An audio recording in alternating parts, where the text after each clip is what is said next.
تحریر فرمایا ہے کہ وہ تفسیر قرآن پاک کی عربی یہ چیزیں پڑھ رہی ہیں، تو کیا اس کے لیے کوئی مختصر تفسیر دیکھنا جو عربی زبان میں ہو، جلالین یہ کیسی ہے؟ بہت اچھی ہے۔ جلالین میں یہ کمال ہے کہ وہ بہت مختصر، کبھی کبھی وہ 3-4 آیات یا 3-4 الفاظ کا ایک مناسب لفظ میں ترجمہ کر دیتے ہیں سمجھانے کے لیے۔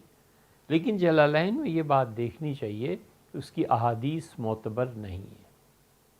سیوطی رحمۃ اللہ علیہ جو حدیثیں بیان کرتے ہیں، انہیں بڑے غور سے دیکھ سن کے پرکھ کے قبول کرنا چاہیے، کیونکہ سیوطی اپنی تمام تر عظمت کے باوجود اور تمام تر اپنی بڑائی کے باوجود اور وسعت علم اور سب کچھ، لیکن اس کے باوجود حدیث میں کبھی کبھی وہ بہت تساہل سے کام لیتے۔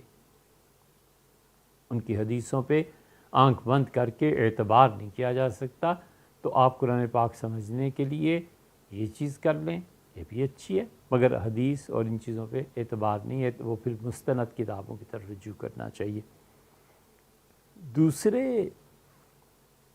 اس مقصد کے لیے شیخ الازہر تھے مخلوف، انہوں نے قرآن پاک کی تفسیر لکھی تھی۔ مخلوف جو تھے جامع الازہر کے بہت بڑے صاحب علم مشائخ میں شمار ہوتے تھے، انہوں نے بھی اسی طرح کیا ہے کہ قرآن کریم کی پوری آیت کے بعد 1-2 لفظ لکھ دیے ہیں جس سے پوری آیت کا مفہوم واضح ہو جاتا ہے۔ کوئی مشکل لفظ ہے تو اس کو بھی اس طرح کر دیا ہے، اسے آپ دیکھیں وہ بھی۔ تیسرے، اگر علم میں تھوڑی سی اور گہرائی آ جائے اور آپ علم کلام اور عقیدہ اور ان چیزوں کی مباحث سن پڑھ لیں، تو پھر سب سے اچھی چیز تفسیر نصفی ہے۔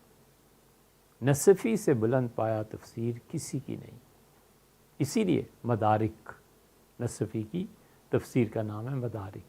اسی لیے ہم ہمیشہ کہتے ہیں کہ بچوں کو مدارس میں مدارک پڑھانی چاہیے، لیکن مدارک کے پڑھانے والا علم کلام میں جس بلند سطح کا ہونا چاہیے اور اختلاف مذاہب پہ، معتزلہ، خوارج، قدریہ، اہل سنہ، اہل تشیع، ان سب میں جو فرق ہیں ان کو پیش نظر رکھنے والا آدمی اگرچہ نایاب بھی ہوگا اب تو، لیکن یہ کہ وہ آدمی اگر پڑھائے گا یا نصفی کو کوئی سمجھنے والا ہوگا تو یہ بہت عظیم چیز۔ تو مخلوف، نصفی، جلالین۔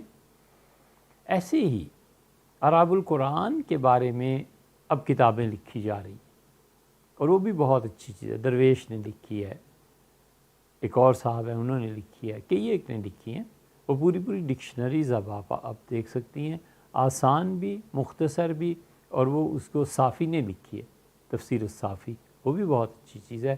یہ 5-7 تفسیر انشاءاللہ آپ کی معاون ثابت ہوں گی، لیکن کسی سے بھی نہ تو احادیث کا مسئلہ لیجیے گا اور نہ فقہ کے مسائل کا۔ فقہ کے مسائل کے لیے اصل کتابوں کی طرف رجوع کرنا چاہیے، اور حدیث جہاں وہ صحیح حوالے سے نقل کریں وہ تو ٹھیک ہے، ورنہ بغیر حوالے کے حدیث پر اعتبار ان معاملات میں نہیں کیا جا سکتا۔